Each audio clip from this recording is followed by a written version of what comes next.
Hey everyone, thanks for checking out episode 13 of my journey. Thank you for being so patient with me. I realized it's been about 5 months since I posted an update. So episode 12 was back in January of this year, and I'm wishing everyone a happy new year. And here we are, Sacramento spring lasts about a day, so we're kind of like in the beginning of summer. It is April 30th, 2019. It is the eve of Brain Tumor Awareness Month, which is the month of May. So I got to get off my butt and put on another update out. So 3 things I want to talk about today. Number one, my most recent MRI results and all of the fear, the frustration, and the depression, and the lessons I learned from waiting for those results. And I will also tell you what the latest results are of my MRI. The concept of a wounded healer and my interpretation of that, and how that's kind of helping me through this process of healing, and it's been a big part of my journey, and I really took some time to really reflect on that. And then last but not least, I want to talk about my love for a rock band from the early 70s all the way to like 1996. Unfortunately, most of them are no longer with us. The Ramones, and we're going to talk about how they're so important to me, and we'll be talking about this shirt right here. Don't worry about that. First, on April 22nd, Monday of April 22nd of 2019, I went in for my 6-month MRI. Once again, to bring you up to speed, every 6 months I go in for an MRI. They scan my brain to see the tumor, to see if the tumor, my acoustic neuroma, has grown or stayed the same size. Once again, I went through a process of radiation called cyberknife. For those of you, if you haven't seen my the previous episodes, look back and I talk more about what the cyberknife procedure is and how it's different from chemo. But basically, they didn't cut me open to take the tumor out. They just treated it with numerous sessions of radiation. And now every 6 months they go and they measure the tumor to see if it's stayed the same size. That's basically what we want. We want the tumor to stay the same size. We don't want it to grow, because then that's when, well, life-altering decisions must be made. So I go in on Monday, April 22nd for my MRI. And it also coincides with my spring break at work. So I'm figuring, okay, this is great. I'm at the beginning of my break. I'll get the MRI, I'll find out my results, and I'll spend the rest of the break either celebrating or just, hey, this is where my life is now, and just move on. And so there we go. So I waited an entire 24 hours. And then I emailed my doctor, say, hey, just, I try not to bother him, but still, hey, this is my life. I got to take charge of this. So I email him and I say, hey, Dr. Chen, just wondering if you had a chance to look over my results, and I'm looking forward to hearing back from you. As soon as I hit send, I get an instant alert that I have a message from my doctor, which kind of worries me, because usually when you send a message and you get an instant reply, that means it's an auto response message, meaning someone's out of the office.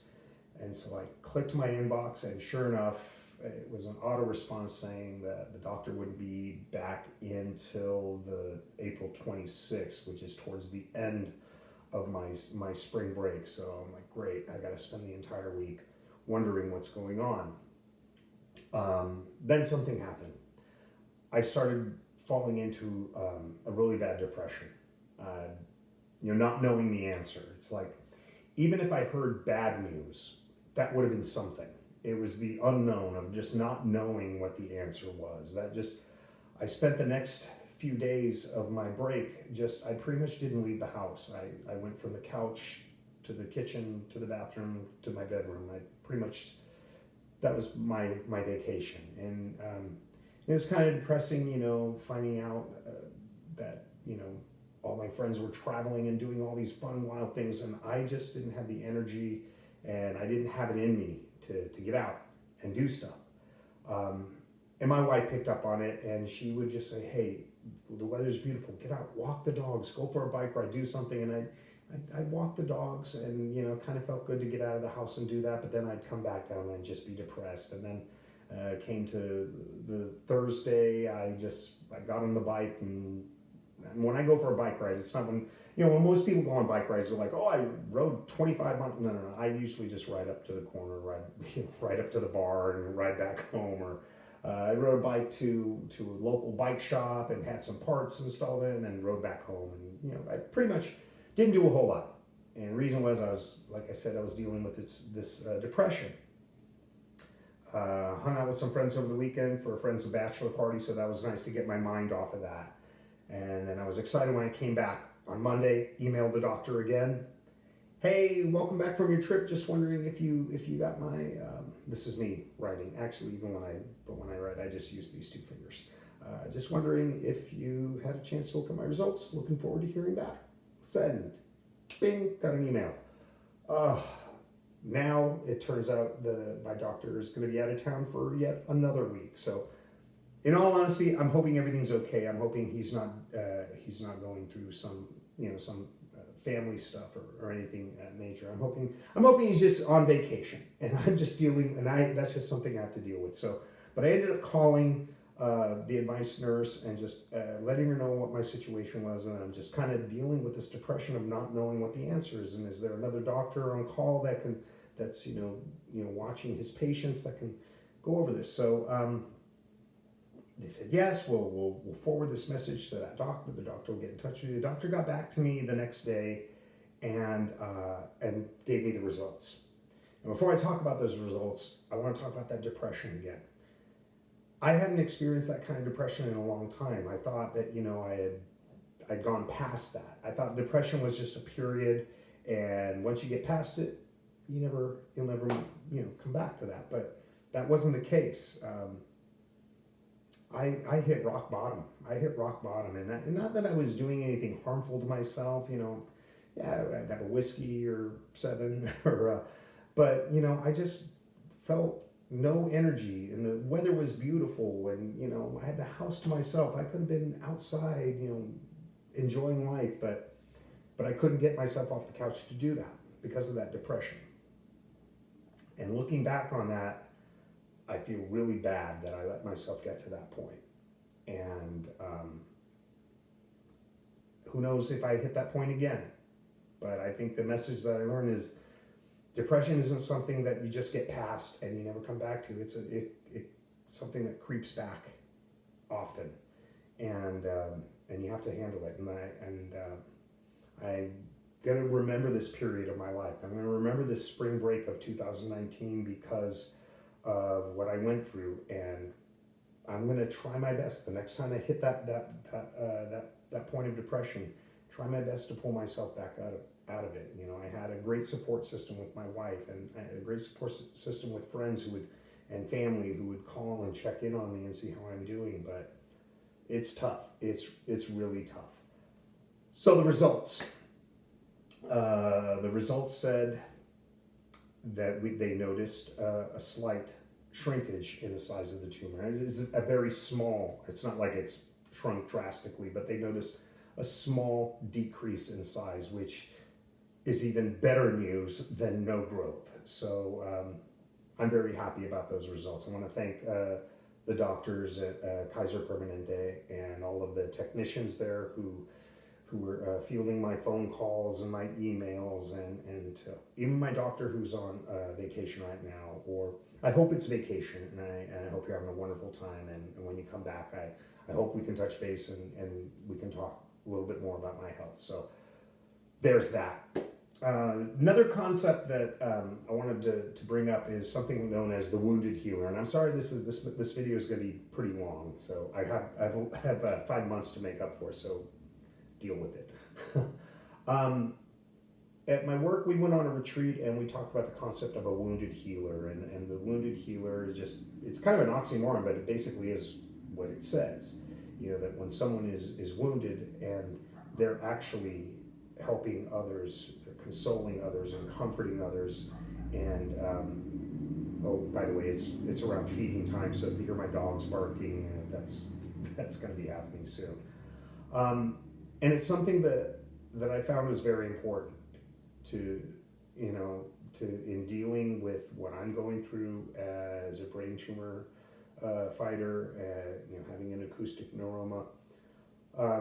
Unfortunately, it seems like every time I go on social media, I don't know what's going on in my hometown, but it seems like every day friends of mine are posting pictures of friends of theirs who either have committed suicide or dying of cancer, or who have died of cancer, and it's heart-wrenching. I may not know these people who died, but I know the people who are mourning their loss, and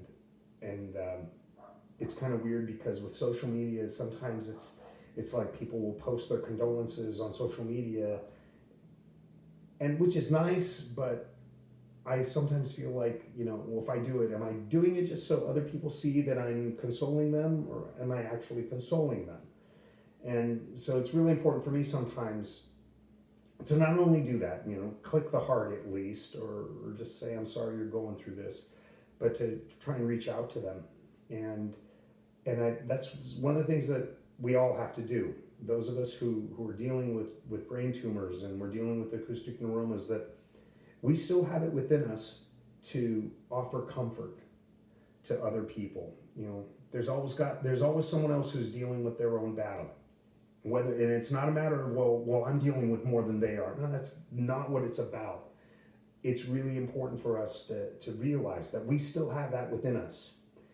Even when we're going through that depression, we still have that within us to console and to give comfort and to help someone heal. And that's an important part of our own healing process, is reaching out to people. So when you go on social media or you're talking with friends and you hear their story and what they're going through, it's really important to be there for them. I found that's something that helps build up my own strength. And it's kind of this whirlwind of emotions. I went through depression, and then it felt like after I found out my test results, I had 2 friends I reached out to on social media, and not just commenting, but reaching out to them and texting them and communicating with them, and letting them know I love them, and letting them know that I'm always here for them, that whether we hang out a whole bunch or not. One of my closest friends at my work, they're going through something, and being there for him and talking to him and listening, more important, just listening, and letting them know I love them. Those are very empowering things for us. So for all of you out there who are my fellow brain tumor fighters out there, or you're supporting someone in your life who's a brain tumor fighter, and you're dealing with your own burden of that, don't forget that we have it within us to be there for someone else. We have it within us to help someone heal and to comfort someone. So don't forget how powerful that can be in our own journey. So, all right, last but not least, the Ramones, favorite band of all time. If you know me, you know that, and that's all I have to say about that. So that has inspired this shirt. So basically the Ramones, there's more. I think they sold more T-shirts than albums. There's people who have Ramones shirts who've never even heard the Ramones.